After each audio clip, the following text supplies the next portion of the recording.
Hello everyone, welcome to my YouTube channel. আজি তোমালোকৰ class 12 ৰ অনলি 13.1 শিকাই দিম যেহেতু আগৰ ভিডিওটোত 13.1 ৰ কেইটামান অংক শিকাই দিছিলো তো আজি মই 6 নম্বৰটো আৰম্ভ কৰিম যেহেতু 5 4 এইবিলাক তিনি এইবিলাক আগৰ ভিডিওত বনাই দিয়া হৈছে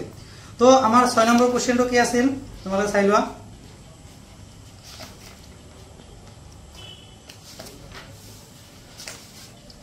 6 নম্বৰ কোশ্চেনটো হল এটা মুদ্ৰা তিনিবাৰ টস কৰা হল যত এক নম্বৰ ই তৃতীয় টসত মুণ্ড এফ কি দি আছে প্ৰথম দুটা টসত মুণ্ড এটো বাহিৰ কৰিব লাগে হা তো এটো দিয়া আছে কোশ্চেনটো তো তোমালোকে এতে লিখিবা এটা মুদ্ৰা তিনিবাৰ টস কৰা হল চাই লোৱা তিনিবাৰ যে টস কৰা হয় তেনে কি উঠিব পাৰে টি টি টি তাৰপিছত কি টি টি এইচ মানে টেল টেল টেল টেল টেল হেড তাৰপিছত কি টেল হেড হেড তাৰপিছত কি হেড হেড হেড তাৰপিছত কি হেড টেল টেল হেড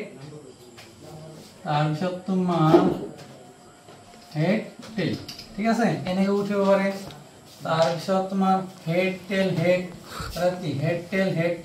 1 2 3 4 5 6 7 8 ঠিক আছে ইয়াত 8টা আছে তো আমাৰ কি কৈছে এইটো কিতে আছে যে তৃতীয় টসত মুণ্ড তৃতীয় টসত এই যে 3 নম্বৰ টসত কি মুণ্ড হেড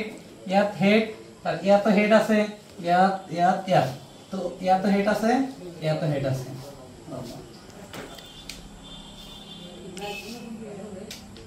ওইটা রিপিট হইছে টেল হেড টেল ওইটা ঠিক আছে তো কেইটা আছে চাৰিটা আছে টেল টেল হেড হেড আর কি হ'ব হেড হেড হেড আর কি হ'ব হেড টেল হেড তো কেইটা আছে চাৰিটা আকৌ এখন কি কৈছে যে তোমাৰ প্ৰথম দুটা টসত মুণ্ড প্ৰথম দুটা টসত কি লাগে মুণ্ড লাগে প্ৰথম এই যে প্ৰথম দুটা আছে পিছত তো বাদ দিয়া প্ৰথম দুটা আছে আর প্রথম দুটাই আছে ঠিক আছে তো কি হ'ব হেড হেড হেড আর কি হ'ব হেড হেড টেল ঠিক আছে তারপরে আমার কি লাগে ই ইন্টারসেকশন এফ তো কি হ'ব এইটো আৰু এইটো মিল আছে না নাই তেনে কি হ'ব হেড হেড হেড আমি এটা কি পালো ই ঘটনা পালো এফ ঘটনা আৰু কি পালো ই ইন্টাৰসেকশন এফ এতিয়া আমাৰ কি লাগে সম্ভাৱিতা লাগে তো প্ৰথমে কি বাৰ কৰিম পি অফ ই তো একচুয়ালি আমাৰ ইয়াত কেইটা দি আছে চাৰিটা দি আছে কিন্তু আমাৰ মুঠ কিমান 8 কি হবাচোন কাৰণ যেতিয়া তুমি তিনিটা কয়েন টস কৰিবা তেতিয়া কি 8টা পাবা এটা দুটা তিনি চাৰি এনেকৈ এটা পাম 8টা তবে মুঠটো কি কৰিম তলত লিখিম আৰু তোমাৰ ঘটনা কেইটা আছে চাৰিটা এখানে 4/2 কাটাৰ লিখলে কি হ'ব 1/2 ঠিক আছে তাৰ পিছত আমি কি বাৰ কৰিম পি অফ এফ তো এফ লাগে তো মুঠ আমাৰ কেইটা 8টা তো এফত কেইটা আছে মূল দুটা আছে কি 2/2 কাটাৰ দিলে কি হ'ব 1/2 তাৰ পিছত আমাৰ কি লাগে পি অফ ই ইন্টাৰসেকশন এফ তো মুঠ কিমান 8 আৰু ইয়াত কিমান আছে এটা এখানে কি হ'ব 1/2 ঠিক আছে তো এটা আমি কি বাৰ কৰিম কোৱাচোন P of E by F তো আমি সূত্র তো জানোই P of E by F এর সূত্র কি আছে P of E intersection F divided by কি হ'ব পি অফ এফ তো P of E intersection F কিমান পাইছো আমি 1/8 ঠিক আছে আকৌ পি অফ এফ কিমান পাইছো 1/4 তো হরণক পূরণ করলে কি উল্টা হয়ে যায় তো কি হ'ব 4/8 হবে ঠিক আছে তো কাটাড়ি 4/1 হয় তো কাটাড়ি একবার ইয়াত কি এবাৰ দুইবাৰ তো आंसर আমাৰ কি 1/2 ঠিক আছে তাৰ পিছত আমাৰ 2 নম্বৰ কোশ্চেনটো এইখানে তুলি লোৱা 2 নম্বৰ কোশ্চেন কি দিছে ই অতি কমে দুটা মুণ্ড প্ৰাপ্ত হওয়া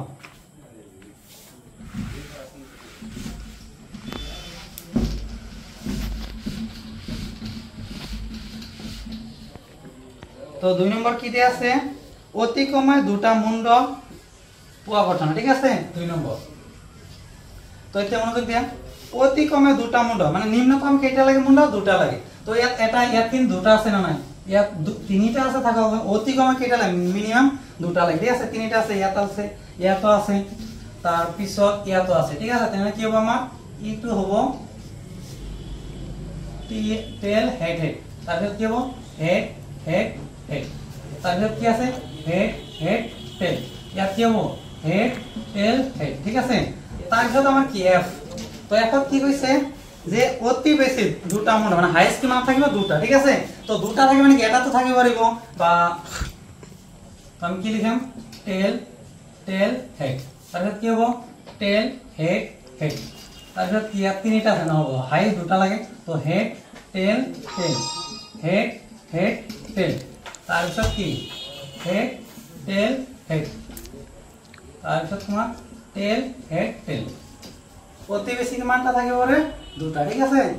তেনেহলে কেইটা তো ইয়াত কেইটা বলো এটা দুটা 3 4 5 6 হ্যাঁ 6টা হইছে তার ভিতর কি হইছে অতি বেশি হইছে না তো এটাও তো হবো 10 10 10 তো ইয়াত কেইটা হলো 8টা ঠিক আছে তাহলে আমার কি লাগে ইন্টারসেকশন এফ তো এতে কি কি মিলা চাইলো আসুন টি এইচ এস ইয়াত আছে ট্রিপল এস নেই ইয়াত তো দুটা এস টি আছে হ্যাঁ দুটা এস টি ইয়াত তো আছে দুটা এই হেড টেল হেড ইয়াত আছে তো কেটা মিল হলো তিনটা টি এইচ এস তারপর এইচ এইচ টি তারপর কি এইচ এইচ টি এইচ তো তিনটা মিল হলো এতে আমার কি লাগে সম্ভাবিতা লাগে মানে প্রথমে কি করি পি অফ ই তো एक्चुअली আমার মোট কি মান 8 মানে কিও 8 হইছে কারণ তিনটার মধ্যে দিতে টস হতে মোট আমি কেটা পাবো না 8টা পাবো ঠিক আছে তো ই মৌল কেটা আছে চারিটা আছে তো 4/8 কাটা গেলে কি হবে 1/2 তার ভিতরে আমার কি লাগে f হত লাগে ঠিক আছে তো p অফ f মোট আমার কি 8 তো f হত কি আছে এটা দুটা তিন এর কেটা আছে 8টা এখানে কি হবে 7/8 তার ভিতরে আমার কি লাগে p of e intersection f তো মোট তো আমার 8 আমি জানো তো এর কেটা মৌল আছে তিনটা এখানে কি হবে 3/8 তার ভিতরে আমার কি বের করলে এদিকে p of e by f এটা আমার বাইরে করে বলে সূত্র কি আছে p of e intersection f বাই কি আছে p অফ f এটা আমার সূত্র আছে না বোরেকে বহাই দিয়া p অফ ইন্টারসেকশন f কি মান আছে 3/8 আর p অফ f কি মান পাইছো 7/8 তো 8 ক্যান্সেল হয় না এখানে आंसर হবে 3/7 ঠিক আছে এটা आंसर তারপর 3 নম্বর এবিলাক তুমি নিজে ঘরত করিবা জুনৱাৰা মইতে আছে তো থ্যাংক ইউ